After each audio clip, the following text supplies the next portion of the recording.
We are in 1 Samuel chapter 27 today, which is actually kind of sad because that means we are slowly but surely coming up at the end of 1 Samuel. We've only got a few more chapters. We've got chapter 28, 29, 30, and 31. And then 1 Samuel's done. And don't worry, Lord willing, we are planning on going into 2 Samuel after that. But in between, a big bad sinner. David's going to be a little bit of a big bad sinner in this chapter, actually. But before we go to 2 Samuel, I do like your summary of 2 Samuel. Before we go there, we are probably going to take a few-week break, and we're actually going to go into the New Testament. And I think what we're going to do is going to go into the Book of Colossians, which might seem like a random choice, but it's not. I just want to kind of explain this real quick. The reason why we're going to go into Colossians, here's the mindset behind this, is we've gone on this long journey where we have gone through chapter by chapter through the book of Judges, through Ruth, and through 1 Samuel. And the whole reason we did that is because I think that the journey that the people of Israel were going on through those books is very similar to the journey that the church has kind of been going on lately. But we're still kind of lost back in the book of Judges, right? Where everybody starts doing what's right in their own eyes and they are not serving the king, right? That's why we started going into Judges, and the main reason I did that was because Judges sets up the need for a king. And if we're kind of taking a parallel to look at the modern church and how we're kind of not taking God's word seriously as much and how we are doing what's right in our own eyes, well, we need to come to the same conclusion that the people of Israel came to. We need a king. But not only a king, but a king who is a king after God's own heart, who is different. And what we're going to see, even in 1 Samuel in this chapter, we're going to see that David is not a perfect king. And ultimately, that's why I also wanted to go into 2 Samuel, because we're going to see, like you pointed out, that David is a big bad sinner who is not the perfect king. Mm-hmm. And so, even as we go from Judges through 2 Samuel, we're going to see that the fulfillment is not yet there. And so the reason why I'm wanting to go to Colossians is because we're going to jump to the New Testament, and we're going to take a look at the actual king who is the greater David. And whenever you look at Colossians, Paul's whole thing is that he is correcting some early church heresies about who Jesus is, and he's explaining exactly, this is who Jesus is, this is what he came to do, and I think that's probably going to be kind of fitting for where we've been kind of following, and it's going to make it more relevant to us in the modern day. Right? And so we've been tracking with the narrative of David. We're going to take a break, look at what Paul says to the Colossian church, and then we'll jump back into 2 Samuel. That's at least the plan right now. It could change in the future. I just wanted to lay that out for you so that whenever we got to Colossians, it didn't seem totally random. I was trying to be methodical about this, just so you know. Okay, that being said, we are in 1 Samuel chapter 27, which is not Genesis chapter 1, which means that there is some context that needs to be shared. But for the sake of this group, since everybody's been here for a while, and for those who are watching online, presumably y'all have been tracking with us, let's kind of skip a lot of the earlier context, and let's just start with the life of David. Could I get somebody to just kind of recap the story of David thus far and get us to chapter 27?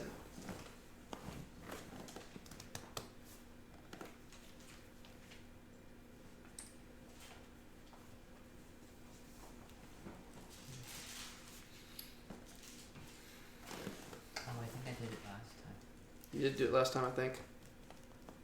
I think we had some people tag team last time. I was starting to think of what I would say, and then I was like, wait, that sounds familiar. Yeah. Sean, you want to do it for us? I was thinking the exact same thing. Sean will take care of it.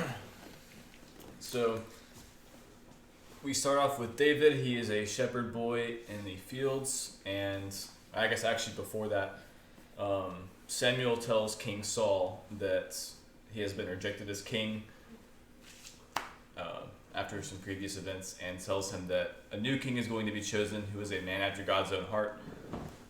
And then we see that Samuel goes to anoint David in Bethlehem in secret, so no one else knows that he's going to be king except for his family and Samuel. And then fast forward a little bit, David goes into David and Goliath. David goes and defeats him after delivering cheese to the army and to his brothers. And that kind of shoots off his Rise to fame. Rise to fame. Sorry, I'm blanking out right now. Oh, you're good. And he slowly becomes more and more popular with the people. He rises in the ranks. he's really being set up to be king, and unfortunately, things kind of go haywire as Saul becomes increasingly jealous and paranoid of David. And so David has to end up going on the run because Saul is trying to kill him. And for the next several chapters, we see David kind of on the run from Saul. He gathers men together, though, however, and he has this small army, but they're actually going around helping the people of Israel. And so he's still being king, even though he's not on the throne yet. And but Saul will still chase him around. And a few times Saul comes very close to capturing David, but God delivers him. On the flip side, we also have a couple instances where David is very close to being able, or he is able to kill Saul, but chooses not to, because he doesn't want to advance God's plan himself. And so that's pretty much... Yeah, no, that was actually a really good recap. One cool thing about the life of David is that it is brilliantly complex. Like, whenever you're actually following it, I've told y'all many times, I think that 1 Samuel and 2 Samuel are probably the height of biblical literature, if not the height of just literature, bar none. Like, there's just, like, it is peak stuff, like, when it comes to just political intrigue being packed together in just a very tight, form-fitting narrative. It's amazing. But at the same time, you can look at David's life in, like, broad sweeps of, like, his function and, like, his role. Right? So you have Shepherd David, you have Musician David, you have Warrior David, you have Celebrity David, then you have Fugitive David. And now that's where we've been at for a while. And this is paving the way for King David. Right? And so it kind of fits into all these just broad things where you're like, okay, he fits into these different categories, and he's rising through the ranks, and then boom, he's just out in the wilderness. And that's where he's been really since like chapter 19. And he's been on the run. And one thing I like that you kind of pointed out, which really isn't very significant to this study, but you pointed out that we're not actually introduced to David when he's in the fields. We're introduced to David whenever Samuel is rebuking Saul. And he says that God has chosen a man after his own heart.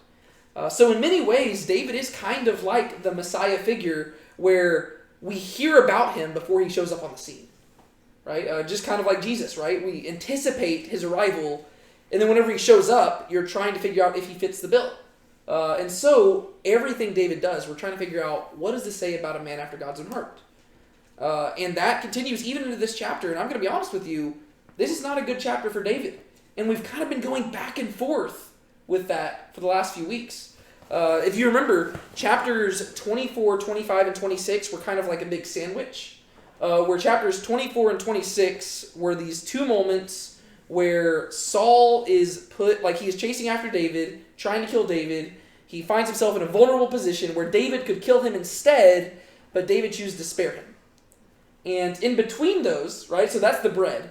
The meat of the sandwich is chapter 25, and that was this part where David actually is about to lash out and kill this other guy who's done far less to him than Saul did.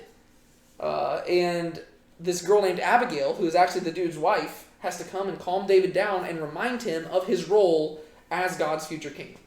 And so that's kind of where we've been at. And so we kind of had that contained sandwich there, which is kind of just highlighting the character of David. And that was chapters 24, 25, 26. But another way you can look at this is that we see this undulating pattern of David's character. Right? Chapter 24, David at his very best. Right? He spares Saul in the cave. Chapter 25, David at the worst we've seen him so far, where he's about to kill Nabal in just a fit of rage.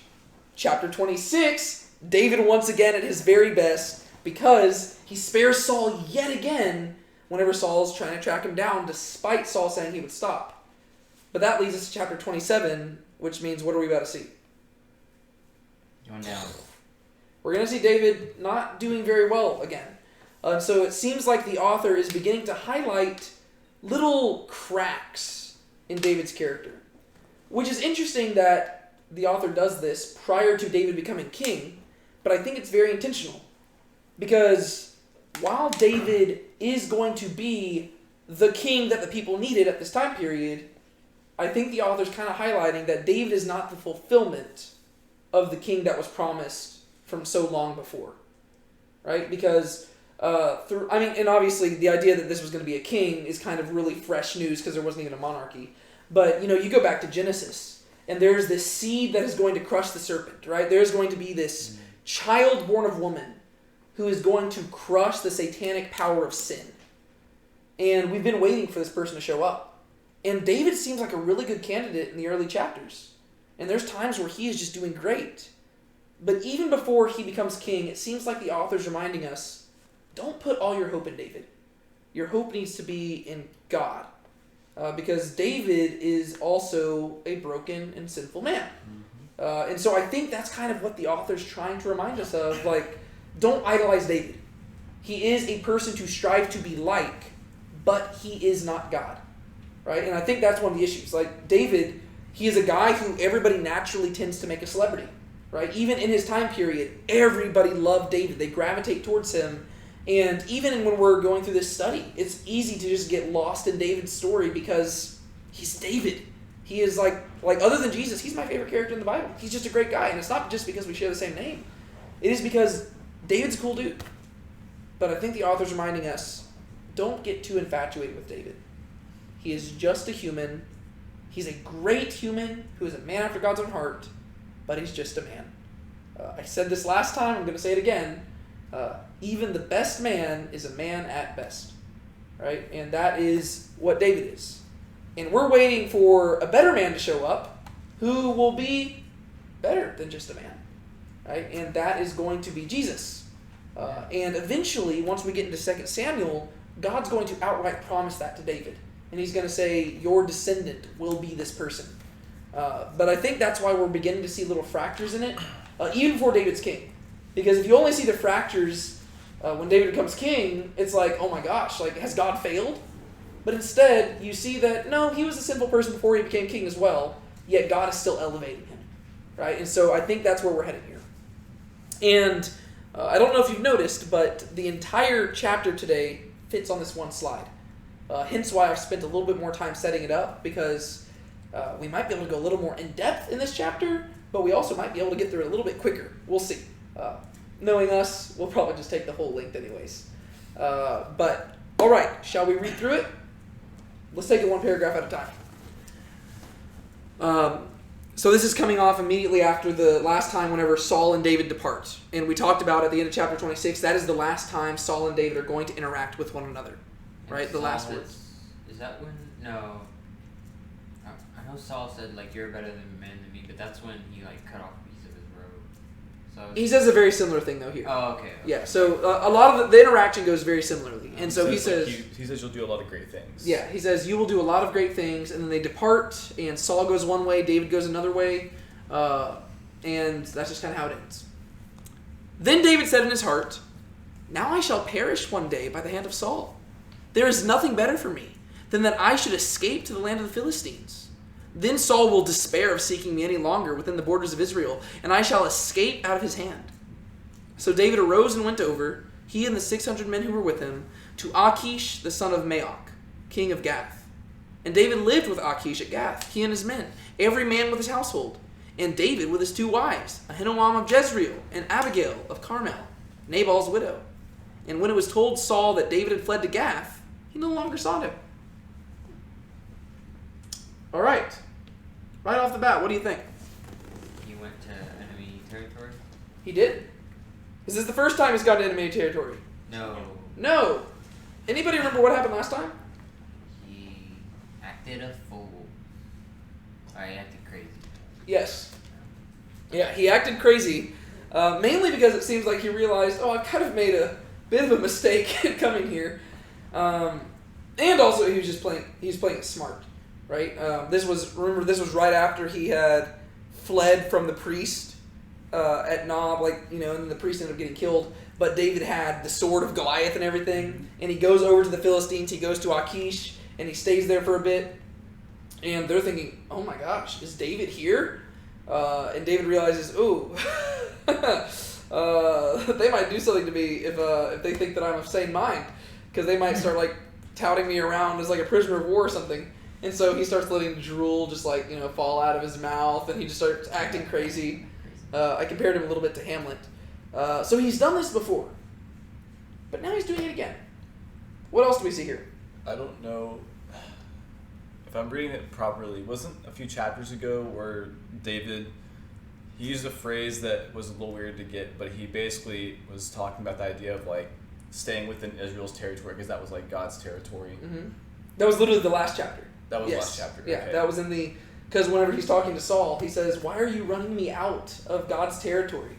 But then here he's talking about escaping out of Israel's territory to escape Saul's hand. Yeah. Do you see once again how like you have the contrast, kind of like we saw chapter 24 verses 25? Like David does one thing, you're like, wow, David's amazing. And then the next chapter seems like a totally different person. Same thing here.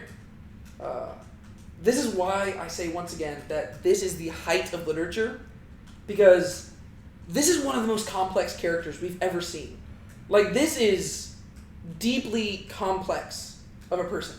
Like, this is like whenever you read the David story, you relate to him because you realize that this is not a guy who is just like, he's not a caricature, right? He is not just, like whenever you read like mythology textbooks or something like that, you've got Achilles and Odysseus, and like they all represent different things. Like Odysseus represents cunningness, and Achilles represents strength, and everything they do embodies that character. David's not like that. David is just a guy. And one chapter he is saying to Saul, "How dare you try to run me out of enemy or out of God's territory?" The next chapter, he's willingly leaving, and he's willingly going to enemy territory. And you're like, "Well, David, what the heck?" But you know what the irony is? I can almost guarantee you that if Saul told David to go to the Philistines, David would have said, "No way. How dare you tell me to go to them?" So it's discouragement and I think just weariness that's leading David to do this, right? If Saul outright confronted him and he actually had that physical pushback, I think David would have probably been more resolute. But instead, I think the issue is that he's getting in his own head. And I think we see that from the very first words here. He said in his heart. Yeah, he said in his heart, which is especially interesting whenever we think about the relationship between the name of David and the word heart, right? Because whenever we think of David, we think man after God's own heart. But now, instead of considering God's heart, David's looking at his own heart. And I know the book wouldn't have been written at this point, but what does the prophet Jeremiah tell us about the heart of man? It's deceitful. Yes, it's deceitful above all things and desperately wicked, right? And obviously Jeremiah was not written at this time period, but Jeremiah wasn't coming up with a profound statement. He was simply stating what was true about human hearts for all history, right? The human heart is wicked and evil and doesn't typically lead you in the right direction. Do you see why Brienne chose the proverb she chose? Because the proverb that we covered today, I guess we didn't address this. For those who are watching online, the proverb we talked about today was all about, what was it? Proverbs 12:15. And it's all about the importance of seeking advice and not doing what's right in your own eyes. And that is what David's going to be doing here. All right, so let's break it down. And when I say break it down, I'm not talking about dancing. Yeah. Then David said in his heart, "Now I shall perish one day by the hand of Saul. There is nothing better for me than that I should escape to the land of the Philistines. Then Saul will despair of seeking me any longer within the borders of Israel, and I shall escape out of his hand." All right. There's so much just in that first verse to break down. Let's start with the first phrase. Then David said in his heart. What do you think about that? He's sad right now. He's sad, for sure, absolutely. He's still nervous about Saul. And what I don't get here is why would you go into enemy territory anyway? Because that's danger. Yeah. I I think you already answered it in the first part y'all were saying. He's sad about Saul, and he's scared, and he's nervous. But it's also supposed to be really ironic. Because you have to remember that whenever this book was written, there were not chapter and verse divisions, right? So we literally just, if you're just reading the book through, we just read this confrontation between David and Saul where he says, "Hey, God has once again delivered you into my hands, and I could have taken your life, but I didn't. And Saul, he repents, and he says, I'm sorry, and he leaves, and it seems like we're on good terms. But then, the very next thing we read is, then David said in his heart, now I shall perish one day by the hand of Saul. It's kind of a weird contrast, right? Because we've seen that he's been delivered from Saul twice. But at the same time, I think if you're actually looking at this from the perspective of David, you might be able to understand where he's coming from. Why do you think this thought might come into his head?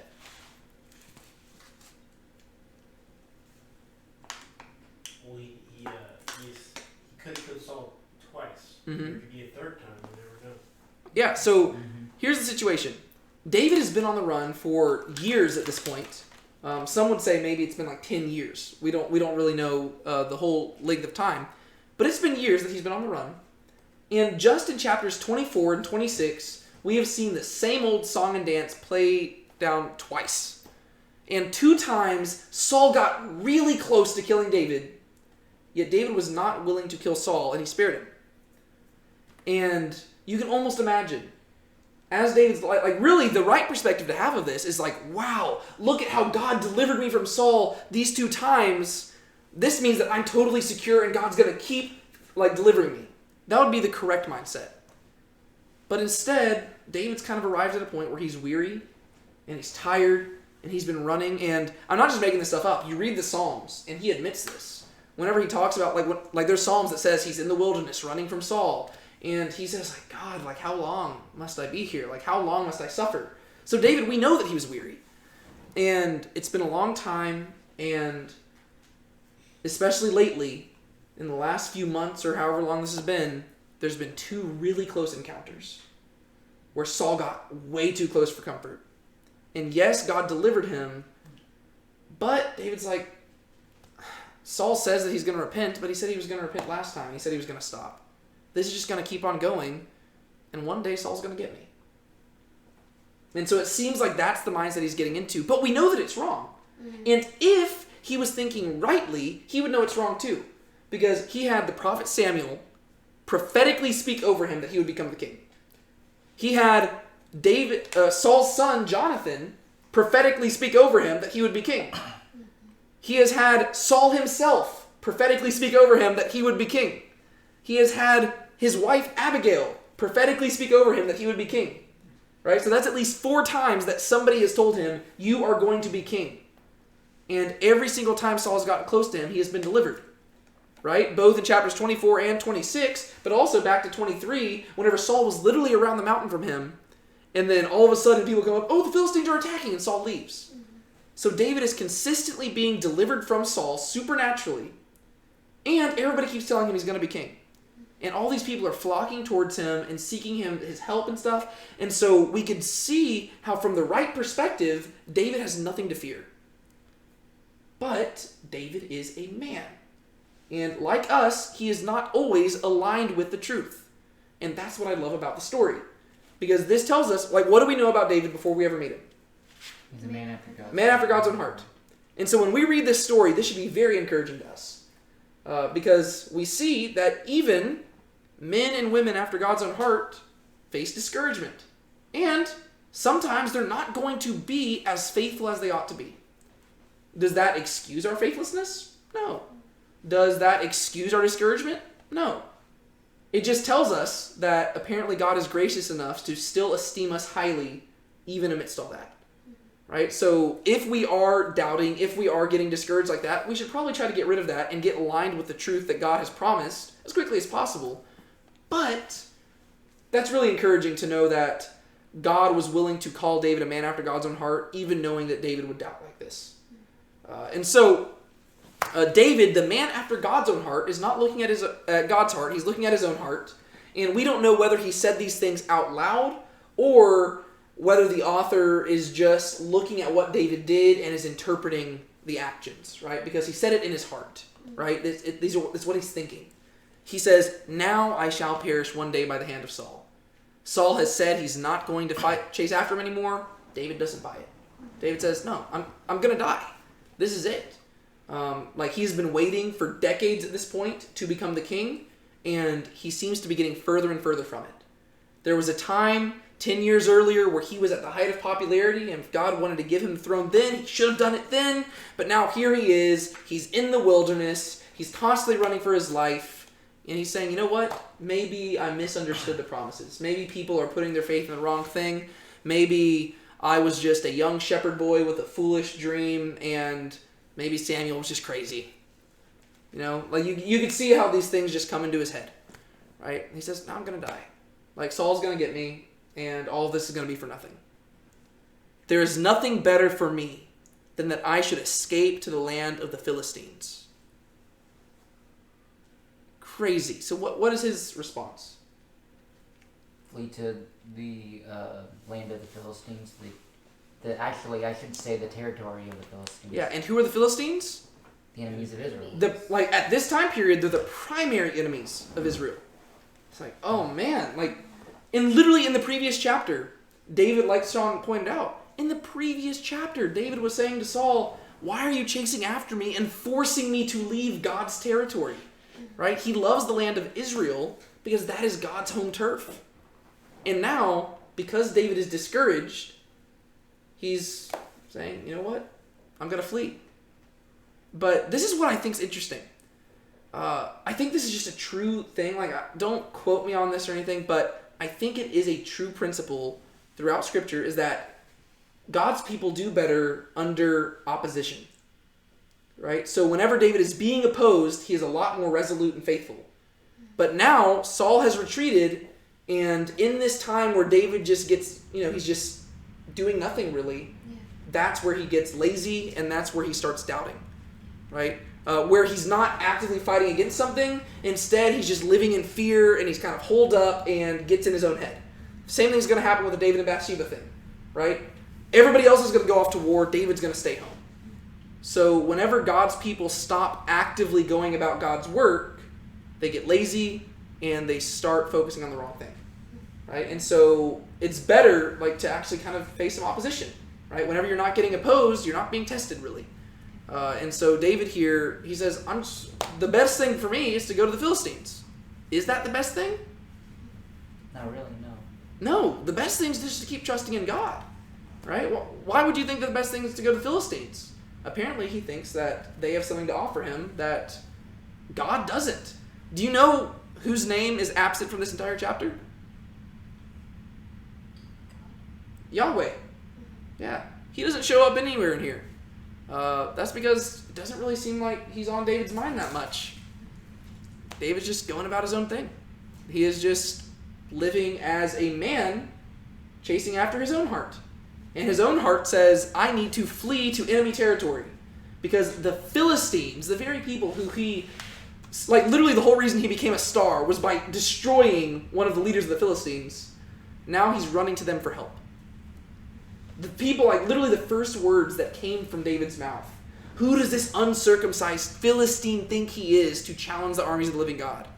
Now he's running to them to flee from the commander of those armies, right, from Saul. It's very interesting. It's kind of a heartbreaking moment. And it's interesting that he says that there's nothing better for him to do than go to the Philistines. As if there's out of all of the options, he finds that option is the best one out of all of them, which is interesting because it's not a good option. He's saying that there's nothing better. Yeah, a fool does what is right in his own eyes, but a wise man seeks counsel.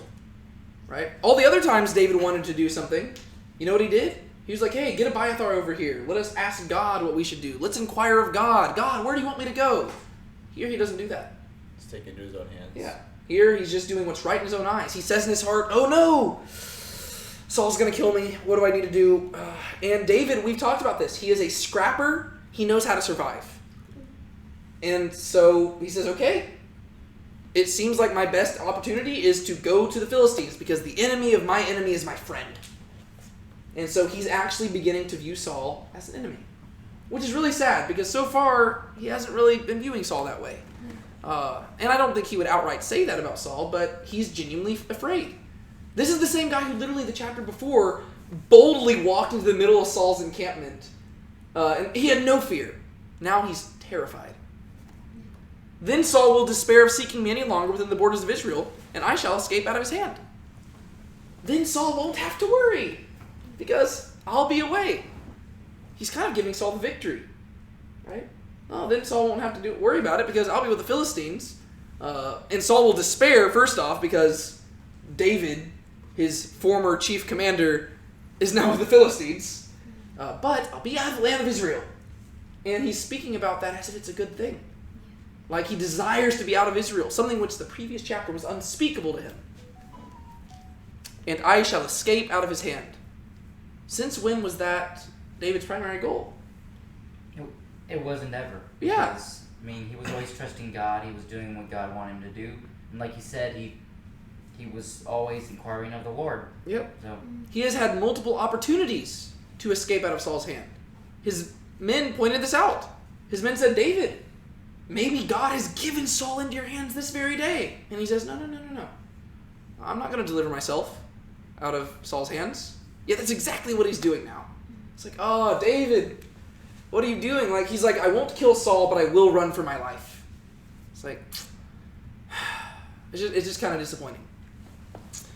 So David arose and went over, he and the 600 men who were with him, to Achish, son of Maoch, king of Gath. Notice that David's sin doesn't just affect himself. He had people who came to him seeking him, and they knew that he was a faithful man of God. Previously, he had taught these guys, hey, even whenever Saul stands in front of you, you don't have to fear him, but you do have to show him mercy. Right? He had taught them very valuable principles about what it looks like to trust God in the face of adversity. And now he's basically retconning all those lessons and saying, you know what? Never mind. Let's leave the land of Israel and let's go serve in enemy territory. And those 600 men go with him.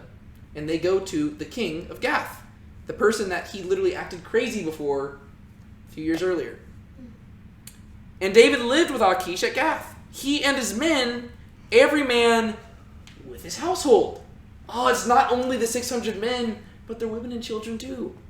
And David with his 2 wives, Ahinoam of Jezreel and Abigail of Carmel, Nabal's widow.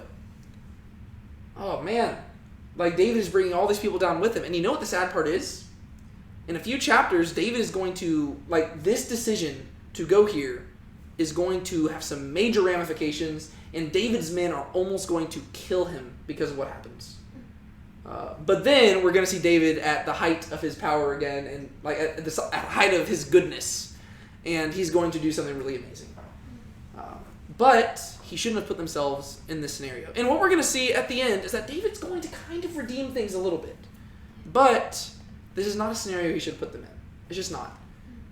He's just acting out of just a desire to flee and preserve himself. And in doing so, he's guiding all these other people into sin. And they're following him because they've learned to trust him.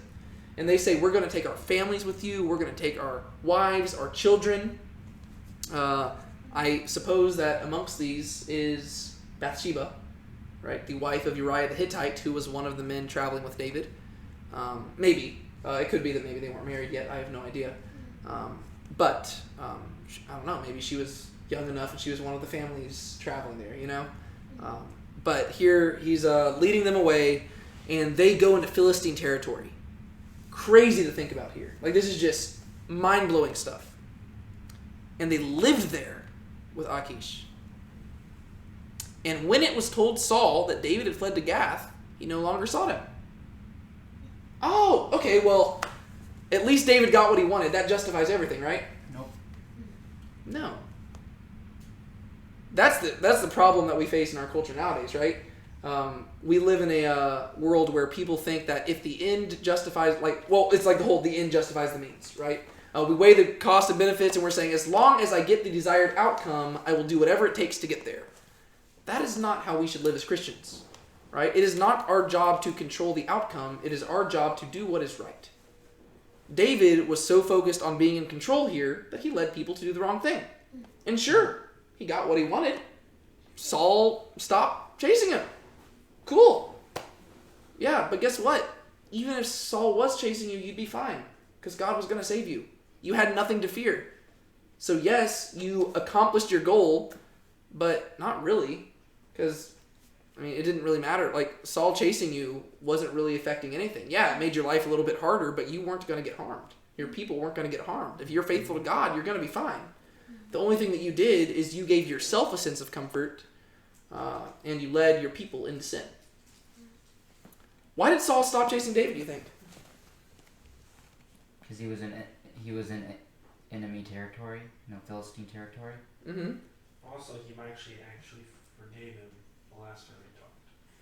That's possible. I don't necessarily think that's the case, because it does seem to say that it seems that Saul was continuing to seek him until he hears the news that David's in Philistine territory. But why would him being in Philistine territory stop Saul? Maybe he thought the Philistines would kill David. That's possible, right? Oh, I don't have to do anything now. Philistines will take care of it. What other things might you suppose? If he's out of Israelite territory, then he knows that David isn't rallying more Israelites up, so he's not necessarily a threat to the throne anymore, because the only people that are there listen to Saul now, because David's not an influence anymore. Yeah, that's true as well. It could be, he's defected, right? I think that the main reason is because Saul is terrified of the Philistines. Mm-hmm. I think that's probably the primary reason, and we're going to see that especially in the next chapter. The Philistines are going to gather, and Saul's going to be so terrified that he is going to go to a witch, the witch of Endor, and he's going to be like, "What do I do?" And they're going to be like, "You die. That's what you do." But no, I think Saul's terrified because he has been so hyper-focused on capturing David over the course of this last decade that he's allowed the kingdom to totally fall apart. And just territory has been captured. We're going to see that David's going to be gifted a city, and this city is something that you should be surprised that David, that the Philistines even have property, they even own the city at this time. It seems like Saul has just allowed the kingdom to fall apart, and he's terrified of the Philistines. And so if David's with the Philistines, well, he needs to stop seeking after David. He needs to figure out how to take care of the bigger problem now. Because now if David's with them, well, David was already a problem, and the Philistines were already a problem, and now they've teamed up. Maybe I need to stop chasing after just David, and maybe I need to maybe I need to figure things out a little bit. And so I think this is probably a sobering moment for Saul, and he's like, "Oh, crud. Let's just backtrack a little bit and try to take things in again." That's what I would think. I don't know. It doesn't tell us why. But if I'm just kind of trying to think about this from a militaristic or political perspective, just strategy, I'm thinking that's what Saul's thinking here. He's like, yeah, this is this is not good for me. I'm just going to back off right now because I can't take care of the Philistines on my own, and I can't take care of David on my own, and now they're together. So this is very problematic. Especially if his men don't respect him. If they built respect up for David, even if David's not there, if they don't respect Saul, then he has no one to fight with him. Yes. And Saul definitely can't fight the Philistines and David on his own. Literally just him. Yeah. And I think that's why David went there. Mm-hmm. Right? I think that's why David chose. David knew that this would... Once again, David is very politically cunning, and he's a smart guy. He doesn't like forcing his way into power, but he is smart politically speaking, and when it comes to military strategy, he is a smart dude. And so I think that's why he went to the Philistines, because he knew, if I go there, Saul will stop chasing after me. But he didn't ask the question, should I want Saul to stop chasing after me? Mm-hmm. Because God never stopped Saul, right? And so if God didn't stop Saul, maybe Saul needed to keep chasing. But David wasn't asking that question. He decided what was right in his eyes was, I'm tired of running. I'm tired of living in caves. I'm going to go over to the Philistines, and I want to live in a house. I want to have a city. I want to do this, I want to do that, and I'm tired of running. And so he kind of took the easy way out. And it's kind of hard to say he took the easy way out whenever he'd already suffered for 10 years.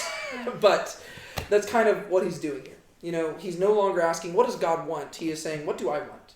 And he's doing his own thing. And sure enough, he gets what he wants. That's kind of how God works sometimes, right? He'll give you what you want, but at what cost? And we're going to see this is at great cost to David. Not necessarily in this chapter, but in the chapters to come. Then David said to Achish, if I have found favor in your eyes, let a place be given me in one of the country towns, that I may dwell there. For why should your servant dwell in the royal city with you? So that day Achish gave him Ziklag. Therefore Ziklag has belonged to the kings of Judah to this day. And the number of the days that David lived in the country of the Philistines was 1 year and 4 months. Okay. So what do we see happening there? He's given a city with his 600 men, Mm-hmm. and he's lived there for a year and 4 months. Yeah, so 16 months he's going to be there. Pretty long amount of time, right? And presumably, this kind of, I mean, you have to wonder what David's thinking here, Yeah. right? Because in the back of his mind, and we're going to see this in the next paragraph, it seems like David's heart is still devoted to the people of Israel, right? Because David, he is still a man after God's own heart, and he's not, like, I can guarantee you, he's not worshiping foreign idols here or anything. I think David is devoted to Yahweh. He's just kind of, he's going through the motions right now. But you have to wonder what he's thinking. Because he's not doing anything, like, at least whenever he was living in the land of Israel, he was going around and helping people out and everything. And he's going to do some stuff on their behalf while living in Philistine territory, but you got to wonder, how long was he planning on letting this go? The only reason why he's going to leave this territory is because people are going to come up to him and say, hey, it's time for you to become king. Like, how long was he actually going to do this? Is he just going to, it was only a year and 4 months, but that kind of sounds like you're planning on just staying there. This isn't like a 2-week span. This is, like, you have a town. Like, you asked these people to give you a city. Like, this is yours now. Mm-hmm. It seems like he was planning on just making permanent residence. And he probably in the back of his mind was like, oh, I'll go back to Israel. But that's kind of like, I don't know. I always used to think that before I decided to go into ministry. When I was, when I wanted to be an engineer, I always told myself, yeah, I'll save up money. And when I have enough money, I'll retire and I'll write some books or I'll go do some sort of ministry stuff. And then I realized that day would never come. I'm never going to be at a moment where I'm like, oh yeah, I have enough money. I'd always be like, next year. It seems like that's kind of the mindset David's in here, Yeah. I'll eventually go back to the land of Israel, but he's not really doing anything. He's just sitting back. It's kind of sad. So he says to Achish, if I have found favor in your eyes, let a place be given me in one of the country towns that I may dwell there. So he's asking for a city, right? Pretty straightforward, which means that he's probably been doing some stuff on behalf of the Philistines to earn their favor, right? Because he says, if I have found favor in your eyes, and the last time they saw him, he was just drooling around.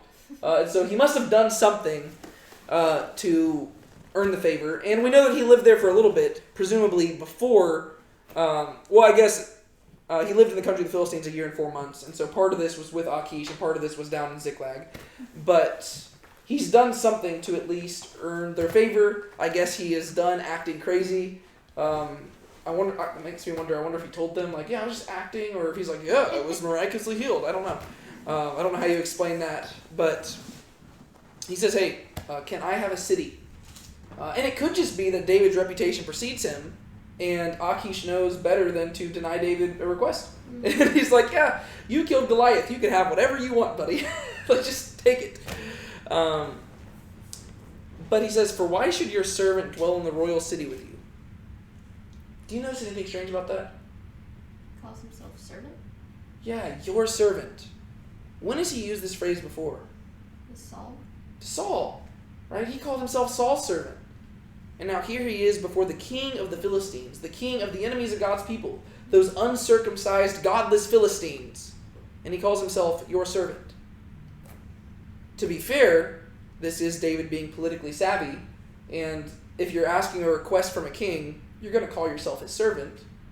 But at the same time, not really fitting words to come from a man after God's own heart.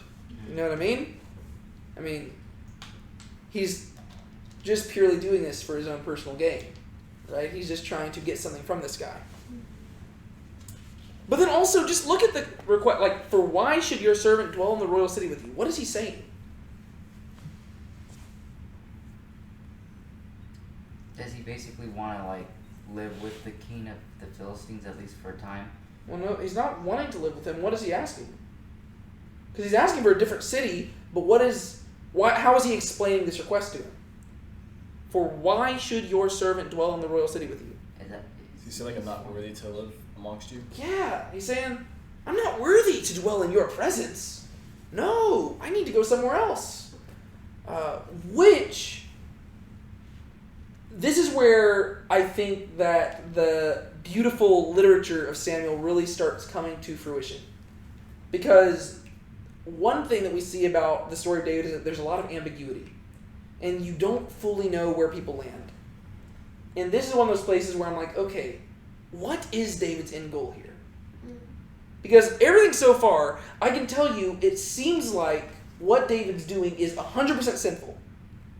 But at the same time, it seems like David, it seems like the author is making it clear that he doesn't agree with what David did, right? That's what we can say. But it seems like David does have ulterior motives here. And he's sucking up to this king. And I think that what he's saying is wrong to say, but he's doing it because he has an end goal in mind. He's saying, oh, I'm not worthy to dwell in your presence. Please give me a city far away from you, because I am just a lowly servant. How could I possibly dwell in your presence? But really, David's wanting to get far enough away from the Philistines so that they don't know what he's up to.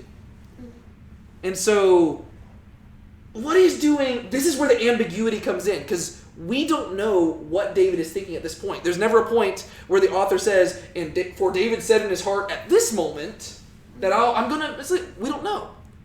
We just know what he's asking, and we know what he's going to do, and so we're wondering, okay, did he come up with this idea after he was granted the request, or did he ask it because he had this idea in mind, right? Because what David's going to do is actually really cool, but we just don't know, and that's what I love. There's always this ambiguity where it's just like we're dealing with a lot of gray area. There's not a lot of black and white where this is 100% wrong, 100% right.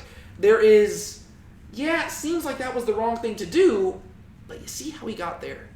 And there's just ambiguity everywhere, and I love that. Because I think it teaches us that life is complex, and if you're looking for easy answers to it, sucks. I'm sorry. There's not going to be easy answers to life. People wish there were, but the story of David shows us there's not easy answers to life. And I'm going to start quoting this more often because Mike Stratton brings it up every single week, and now it gets stuck in my head. But the idea that there are times where godly people are called to do things that do not look godly. And there are times where things look right, but they're 100% wrong.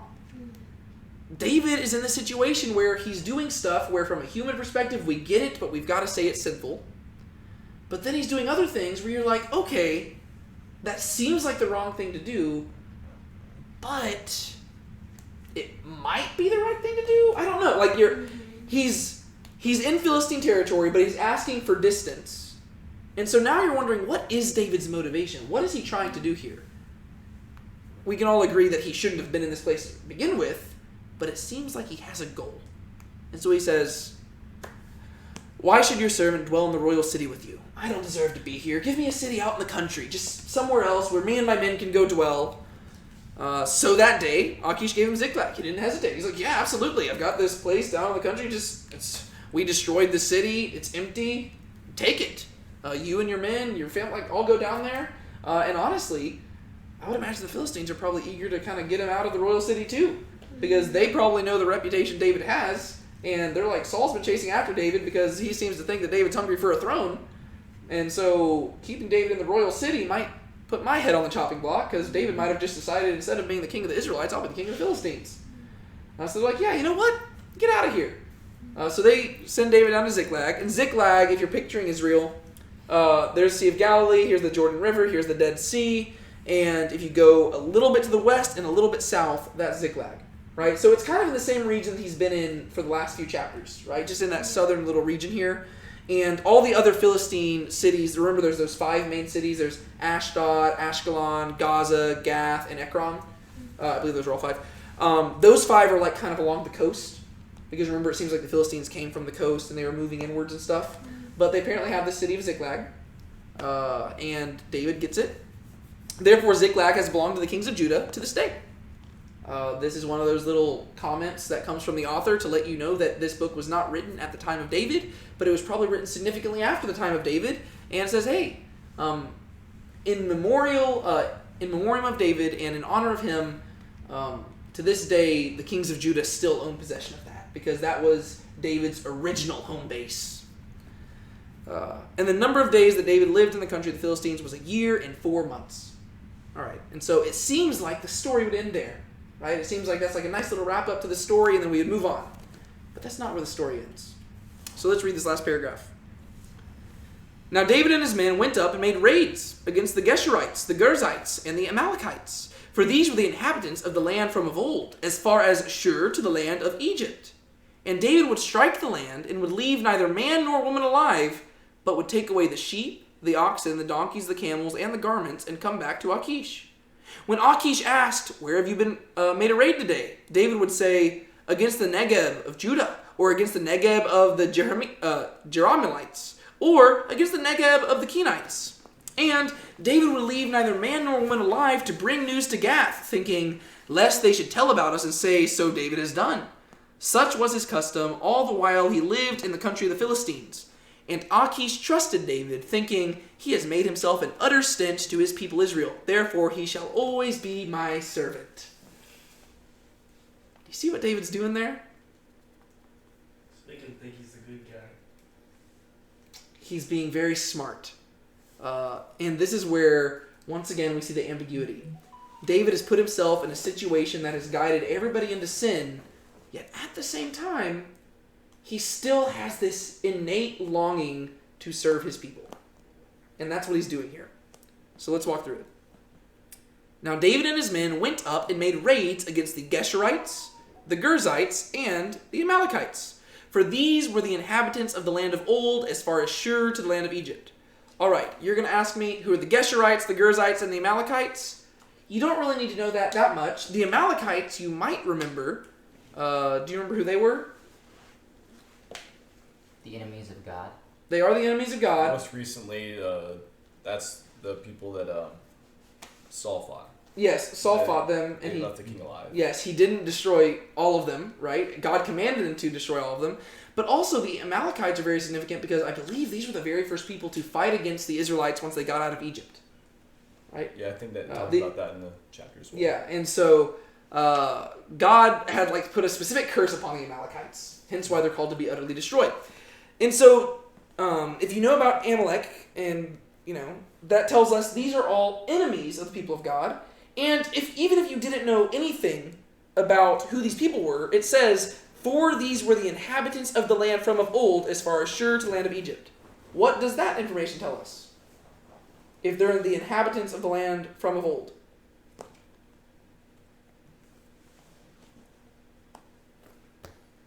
Before the Israelites got there. Before the Israelites got there, Like Canaanites. yeah, it's Canaanite people, right? These are the people who Israelites were called to destroy, right? If they were the inhabitants of the land of old, that means they are not of the people of Israel, and therefore that land is not theirs. They need to either get out or they need to die.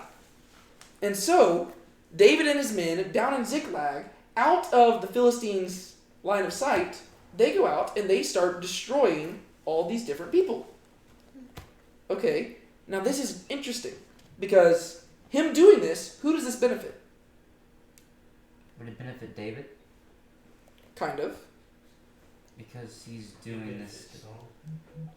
Kind of.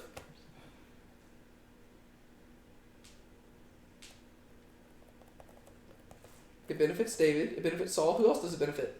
God. Yes, benefits God. Who else does it benefit? Probably benefit the Philistines. Benefits the Philistines. Right? This is a win-win scenario. David is in here, and what he's doing is he's taking out all these smaller clans that are enemies of both the Israelites and the Philistines. Right? The Philistines want them out of there because the Philistines are trying to conquer the land. The Israelites want them out of there because the Israelites are trying to conquer the land. And so David is going out, he's raiding all these places, and he's destroying them because it serves everybody, right? This is what David wants, it's what Saul wants, it's what God wants, it's what Achish wants. This is where David has found the common denominator, and he figures out how he can kind of serve all of them, right? He's having his cake and eating it too. He's like, okay, if I'm down here, I've got to at least do something for my people. But I've got to do something that won't make the Philistines suspicious. And so he starts going down, and he starts killing these people. But he's got to be careful. And this is one place where we do see a little bit something about David that's going to come back later on. We see that he's really good at covering up his tracks, which is going to be significant whenever we get to the David and Bathsheba story. We know that David's very good at concealing things from people. And we see evidence of this here, right? But in this place, I think it's kind of a good thing, and he's doing it to serve God's people, right? So they're going down to Shur, to the land of Egypt, right? Instead of going up north, they're going down, and they're wiping out all the people in this land, because technically God promised Abraham all of that land. So David's going out, he's wiping out all these people. And David would strike the land and would leave neither man nor woman alive. It sounds very harsh, and it is very harsh. This is not a PG story. This is not a PG-13 story. It is not an R-rated story. This is an NC-17 XXX rated story. David is not a guy who you want to mess around with. Yes, he's a friendly guy. Yes, he's an emotional guy, but he's also a very brutal guy. And that's actually why God's going to tell him, you can't build my temple. You have shed too much blood. But that's just part of who David is. He is a scrapper. He is a warrior. He goes out, he fights, he kills. He kills man and woman, but would take away sheep, oxen, donkeys, and camels and the garments and come back to Achish. So paint the picture for me. What's he doing? Bringing back the spoils. Bringing back the spoils, and who's he bringing them to? Achish. Right? The king of the Philistines. King of the Philistines. Why would he do that? It's like an offering almost. It's an offering. Yeah, he's sucking up to him. Hey, look at all this stuff that I did for y'all. And he brings and he delivers this stuff to Achish. But why does he kill all the men and women? He's about to explain it, but why do you think that he kills every single person here? There's no one to tell a story or a testament to anyone else? Yeah, because when Achish asks what David did, he's going to lie a little bit. And he's going to say that he wasn't just attacking those people, he was also attacking the Israelites. But David is not going to raise up a sword against the Israelites. He refuses to do that. No, those are God's people. And so he won't do that, but he can't tell Achish that, because then Achish will know that his devotion isn't totally to the Philistines. And so David has to kill all these people. Once again, they were supposed to be destroyed, but you gotta wonder, I mean, I don't know. It seems a little bit brutal, and it's because David put himself in this scenario. So David's making the most of the scenario he's put himself in, but he's wiping these people out so that somebody doesn't come running to Achish and saying, oh yeah, David did this. He killed my entire family. Oh yeah, well he's been killing all the people of Israel too. No, he hasn't. Right? He can't allow that. So David is going through, he's making sure everybody's dead because he wants to trick Achish into thinking that he's loyal to him when really he's serving God's people. He's taking out a mutual enemy, and he's dwelling in safety, but he's also not harming Israel, and he's allowing Israel time to kind of recoup and regather and try to build the ranks again. Mm-hmm. And so he's still serving the people, even in the midst of his sin. Right? This is just who David is. So he'd come back and he'd bring all this stuff. Look at all this stuff I got for you, and presumably, he wouldn't keep any of it for himself, because if you bring it all back, you could say that you kept some for yourself, but if you give it all to him, it looks like you just destroyed a lot more stuff than you actually did, right? So it's like, oh yeah, we'll just bring it all back to you, and we kept some stuff. No, we didn't. When Achish asked, where have you made raid today? David would say, against the Negeb of Judah, right? So Negeb just means south, right? The southern region of Judah. So he says, oh, I was just fighting the people of Judah today. What tribe is David from? Judah. He's like, oh yeah, I was just fighting against my former tribe. That's what I was doing. Which, the region they're living in, is that region, like Ziklag and stuff, like that is near Judah.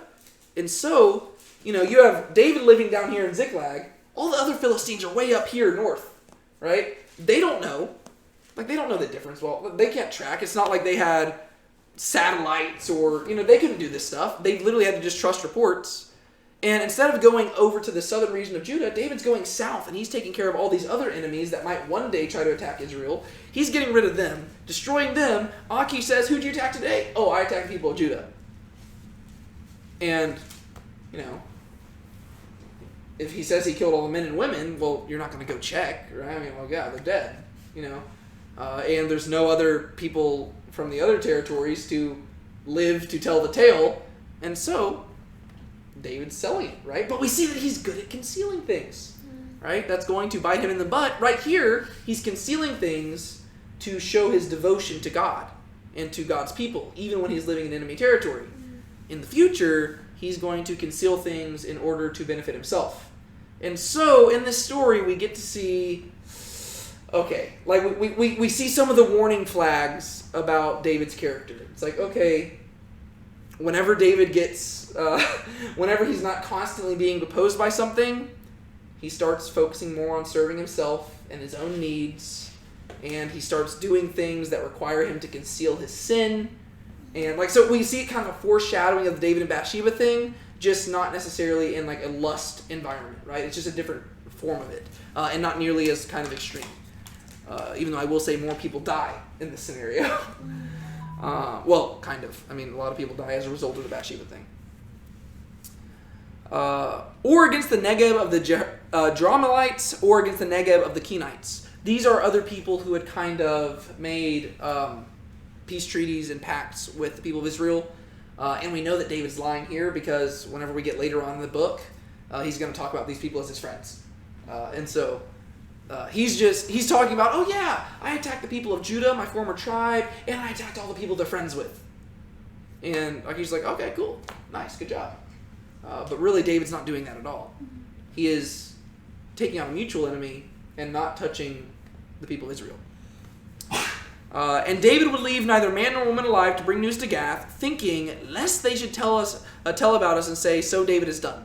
Right? So that's where we see David's thought process, and the author is giving us insight to that. And he's saying, David is a crafty individual. Right? He's not new to this. He knows what he's doing. He's thinking ahead. He's covering his tracks. He knows how to conceal things. Such was his custom all the while he lived in the country of the Philistines. Why is it also important for the author to clarify that, specifically that phrase right there? Such was his custom while he lived in the country of the Philistines.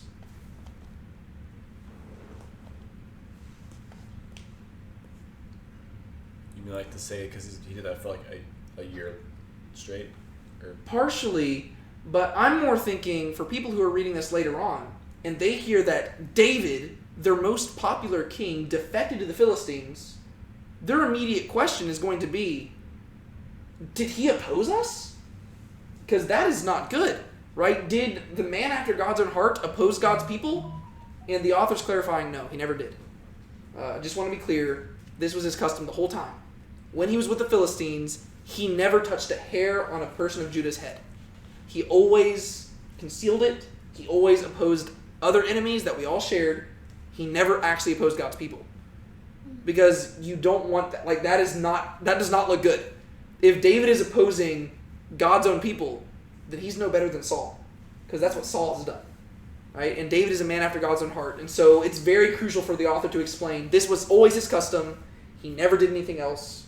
Like, that is what he never raised a sword against a person of Judah. He never raised a sword against an Israelite. He was always concealing it and going after other people. That's important to clarify because that would really just mess up your theology if David, who is literally the height of God's kings until Jesus, he had like a 1-year stint where he was just like massacring people of Judah. That's not a good look. And so it's like, no, he never did that. This 1 year could be a massive blemish on David's career, but instead it's just like a minor little tick mark. It's like, oh, okay. And Achish trusted David. So once again, he's getting exactly what he wants. The question is it right? Right? Should you want the Philistines to trust you? No. No. I guess you want to be a trustworthy individual, but if the enemies of God find you as a trustworthy commander, you probably just put yourself in a really weird scenario. Just probably a scenario you're not supposed to want to be in. Achish trusted David, thinking, he has made himself an utter stench before his people Israel. Therefore, he shall always be my servant. I like the ending of that chapter. It's like the bitter irony of this. So what's Achish thinking? He's being a traitor to his people, and now he's with the Philistines. Yeah. That's what he's thinking, but as we will see later, he's just tricking them, I think. Yeah. Poor Achish has no idea what's going on. You stuck with me now. Yeah, you're stuck with me now, buddy. You can't go back to Israel. They hate you. He loves it. He's like, oh, I've got David right under my thumb. And David's like, you thought. No, you don't. This is funny because he thinks, oh yeah, David's going out, he's killing the people of Israel. He's never coming back from this because he's falling for it. But you know who's not going to fall for it? The people of Judah. Because they're probably hearing the Philistines taunting them and stuff, being like, oh yeah, David's killing you. And they're like, no, he's not. Right? The people of Judah know they're not dying. Right? They probably hear about David's reputation. They probably know David's over at the Philistines. But they know that he's not killing them. And they're not going to tell them that. And so, whenever Saul dies, the people of Judah are going to go straight to David and be like, hey, it's time for you to become king. Because David has not become a stench to the people. If anything, they're really impressed by him right now. They're like, homeboy's a double agent. Because that's what David's doing, right? We've had David the shepherd. We've had David the musician. We've had David the warrior, David the celebrity, David the fugitive, and now he's David the double agent. He's literally playing both sides. He has literally infiltrated their greatest enemy. Like, if you look at it from that perspective, it's actually really impressive. I don't think David should have done it, because I think he was putting himself in an unwise decision. But from the perspective of the people, this dude is a smack dab celebrity. He is just the coolest dude in the world. Like, it wasn't enough for David to just go kill Philistines. No. He had to infiltrate the Philistines, become one of their closest friends and trusted allies. He had to make the king give him a city. And then he's destroying the Philistines from the inside. Yeah. Like, you can see why people love David. Because even whenever David is doing sinful stuff, he is still the coolest guy in the world. And so Akish is over here being like, I've got David right under my thumb. And the people of Judah are like, dude, we love David. Like, he's great. He thinks that David is just like ruining his reputation, and instead David is just like making his reputation all the better. He's like, oh yeah, you know that time when I was with the Philistines? I was really on y'all's side all the time. And they're like, we knew it, David. You're the coolest, man. So this is who David is. And so I really like this chapter because of the ambiguity of it. Because David does some dumb things, but he also does some really smart things. And sometimes the dumb things and the smart things aren't too different from one another. And it's hard to see where the dumb things end and the smart things begin. And if that doesn't talk about the complexity of living a Christian life or a godly life, I don't know what does. The issue that lies at the heart of this is, once again, that you don't see God's name showing up anywhere in this chapter. That should be the biggest problem that you notice. Because there are going to be times where the difference between wisdom and folly do not look that far apart. And the Bible acknowledges this again and again. Right? God uses the foolish things of the world to shame the wise. And God's wisdom is as foolishness to men. Right? So wisdom and folly, sometimes they look exactly the same. The difference is, who are you following? Yourself or God? Mm-hmm. David, there are times where he's doing some really good things here, but he's doing them by his own power. Right? So overall, if I was giving David a grade on this chapter, I would say that he is roughly in the C- or F category. Well, C- to F. It could be C-, D, F. He is on the failing category here, but to his credit, even whenever he's failing, he is still serving God's people, which is really encouraging, right? So even whenever he's not depending on God and not being guided by God, he's still trying to serve God's people. The issue with that is that sometimes you can fall into the pattern of doing things like that, and you never get back to serving God, right? That's something that we see in our own Christian walk, where you can fall into the pattern of doing the Christian thing, read your Bible, pray your prayer, go to church, talk with people about God, but you're not actually following Him. Or you're not actually relying upon His grace each and every morning, or relying upon His grace throughout the day, or when you go to bed each night. Instead, you're relying on your own religious actions. That's kind of what David's doing here, right? He is still being faithful to the people, and he is, in a way, being faithful to God, but he's not being guided by God. And he's not really relying upon God. He's relying upon himself, and he's following himself, but he's doing the externally appearing kind of right thing, but it puts him in a weird place. And so I think that's encouraging, because even whenever we fall into things like this, there's encouragement for us, because it means, guess what? You can still be a man or woman after God's own heart and struggle with stuff like this. to where you can have, apparently, you can go an entire 16 months of just pursuing yourself and just going through the religious actions, and God's still willing to forgive that. But the point is, we need to get out of that. And we need to look at David and say, that's not the right thing to do. And the good thing for us is that the author of the book makes it very easy on us. And from the very first words of the chapter, it lets us know that David's following the wrong thing. And David said in his heart. Okay, so David is, he's not pursuing God's heart here. He is pursuing his own heart. And the author's clarifying, this is not what you want to do. So for us, we should look at this and say, okay, how do I get out of this? I need to daily look at myself and say, am I pursuing God or am I pursuing myself? Am I following my heart or am I following God's heart? What am I doing? And how do I fix it? And we need to daily learn to be led by the Spirit, to inquire and ask, what does God want me to do? And to maybe just figure out, if I am suffering, maybe God wants me to suffer. And maybe I shouldn't be primarily concerned with getting out of the suffering. Maybe I should be primarily concerned with getting into God's will, even if that leads me into suffering. Maybe. Do y'all have any other application stuff that y'all think we should highlight before we kind of just wrap up? Look at that. We're finishing a little bit earlier. Not much earlier.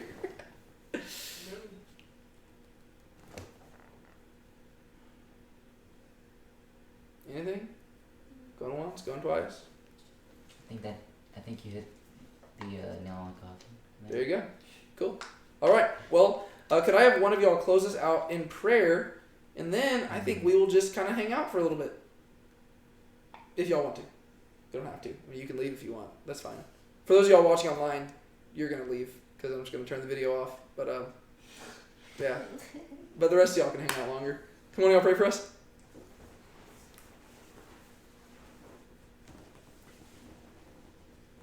Thank you, Ben. Go for it. I'll do it. How'd you know I was going to do it? All right. Prophecy. Dear Lord, thank you for this time that we get to learn from your word. Help us to seek your heart and know your will, Lord, and be in the center of your will instead of following our own will and our own heart, Lord. And thank you, God, for the forgiveness of our sins and giving us this life and the life to come. In your name I pray these things. Amen. Amen.